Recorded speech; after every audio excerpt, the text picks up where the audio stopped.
அதுக்குள்ளே ஒன்றுமே இல்லையா? அதை போய் ஏன் தட்டிக்கிட்டு இருக்க? அதை போய் தின்னுக்கிட்டு இருக்க? ஏன் அதெல்லாம் தள்ளி விட்ற? போ!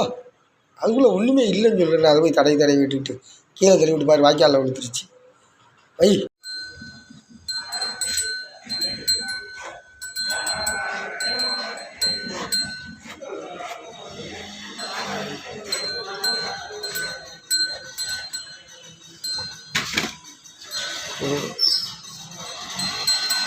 அதுதான்